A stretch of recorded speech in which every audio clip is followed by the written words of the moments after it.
बिल्कुल आवाज नहीं आई है। जब तक आवाज मेरे तक नहीं आएगी तब तक मैं ऐसे माइक पकड़ के बैठी रहूंगी, ना बोलूंगी ना माइक किसी को दूंगी। तो फिर जयकारा जरा जोर से लगाए। संत सम्राट सदगुरु कबीर साहेब की, संत सम्राट सदगुरु कबीर साहेब की, संत समाज की, भक्त समाज की, साहेब बंदगी, साहेब बंदगी, साहेब बंदगी, साहेब।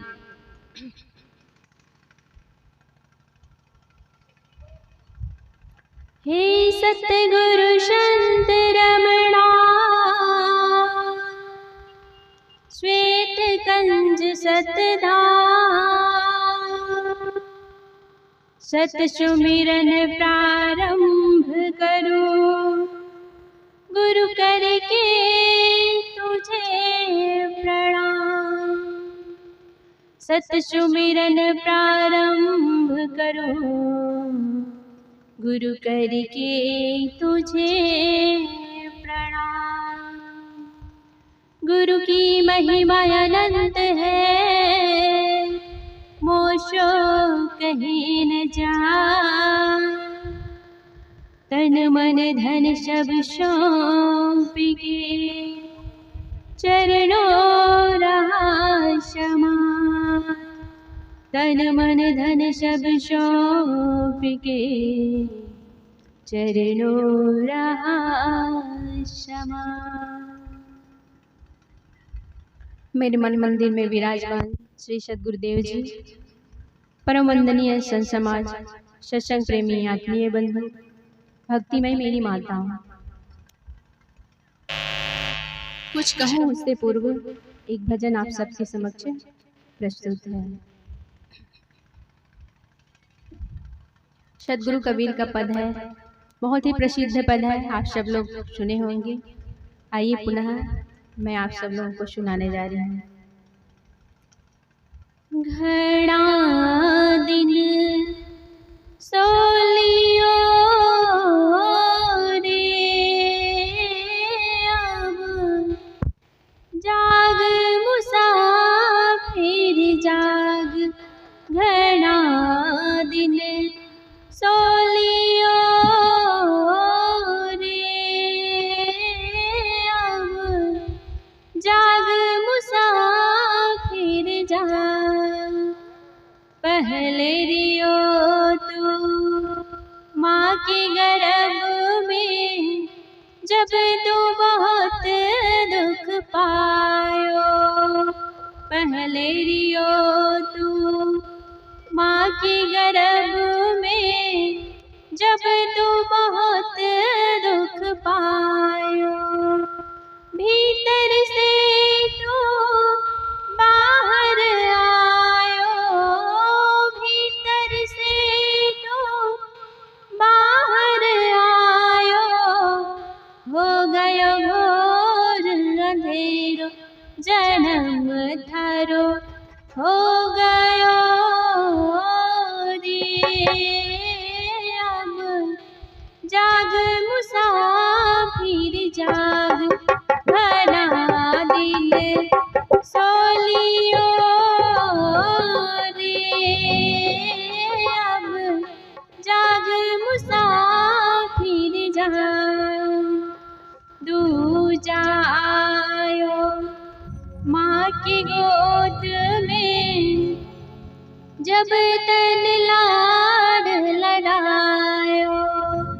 दूजा आयो माँ की गोद में, जब तन लाड लड़ायो। मात पिता तेरो कुटुंब कबीलो, मात पिता तेरो कुटुंब कबीलो। देख देख हर सायो लाड तिरो, हो रियो रे। अब जाग मुसाफिर जाग, घड़ा दिन सोलियो रे। अब जाग मुसाफिर जाती जायो। पिया की सेज में जब थारी आई जवानी, आती जायो। पिया की सेज में जब थारी आई जवानी, राम नाम तो भजो नहीं रे, राम नाम तो जपो नहीं रे, बन बैठो अभिमानी, घमंड थारो छा गयो रे। अब जाग मुसाफिर जाग, घना दिन सो लियो रे। अब जाग मुसाफिर जाग। सदगुरु कबीर साहिब जी अंतिम पद में क्या कहते हैं, जरा ध्यान से सुनिएगा। मानव तन अन मोल रतन धन, हिड़ने समझ नहीं पायो। मानव तन अन मोल रतन धन, हिड़ने समझ नहीं पायो।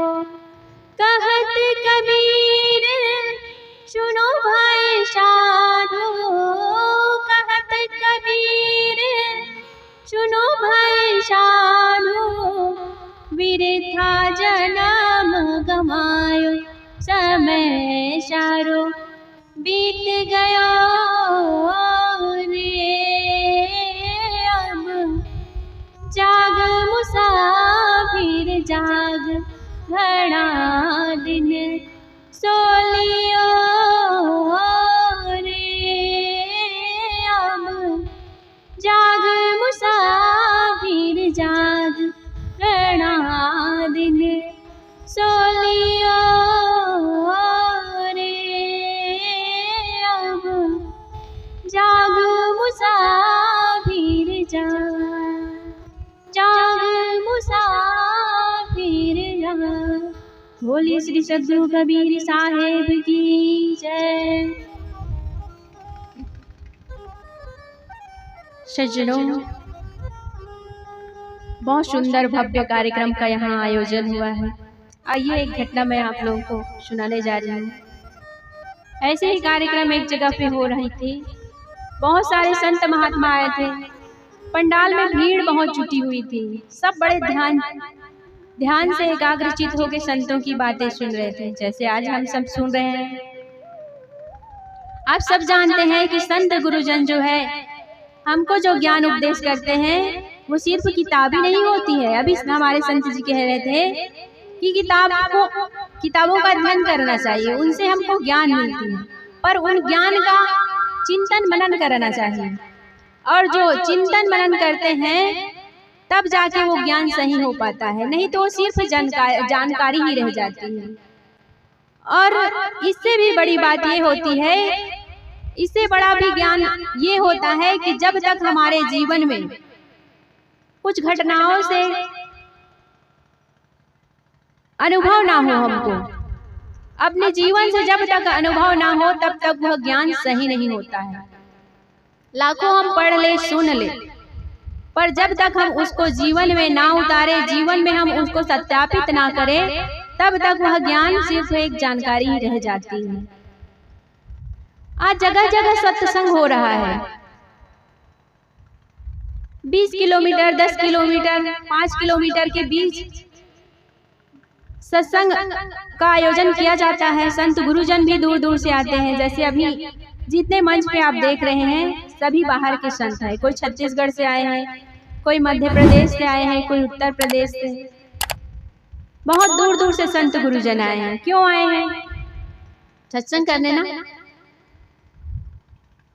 संत गुरुजन इतने दूर दूर से आते हैं हमको ज्ञान चर्चा बताने के लिए, उपदेश सुनाने के लिए, क्योंकि वो चाहते हैं कि जिस प्रकार हमारा जीवन सुखमय शांतिमय हो गया है, उसी प्रकार से हमारे चाहने वाले, हमारे भक्तों का, हमारे जजमानों का जीवन शांतिमय और सुखमय हो।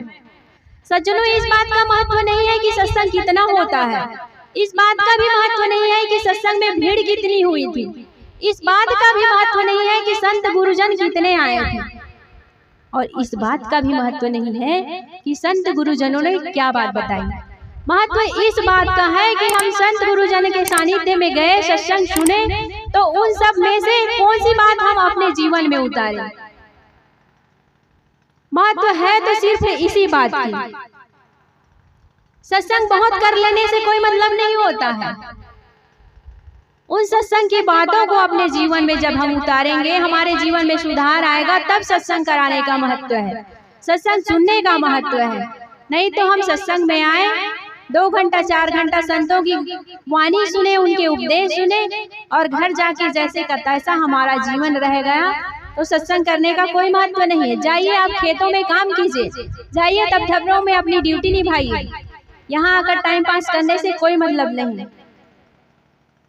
आप लोगों को मेरी बातें कड़ी लग रही होगी, कोई नाराज भी हो रहे होंगे, पर मेरे कहने का मतलब सिर्फ इतना ही है कि हम सत्संग में जाते हैं तो संत गुरुजनों की 1-2 बातें तो अपने जीवन में उतारे।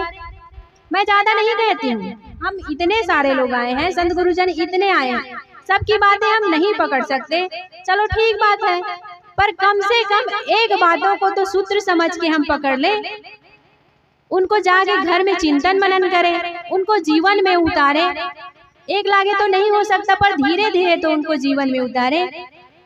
मैं लिख के दे सकती हूँ कि अगर आप ऐसे ही हर सत्संग से 1-1 शब्दों को, 1-1 छोटा-छोटा सूत्र, 1-1 छोटी-छोटी बातों को लेकर अपने जीवन में उतारना शुरू कर देंगे, तो आपको खुद को नहीं पता चलेगा कि कब आपका जीवन सुंदर हो गया, कब बिगड़ा हुआ जीवन से सुधरा हुआ जीवन हो जाएगा, आप खुद नहीं जानेंगे।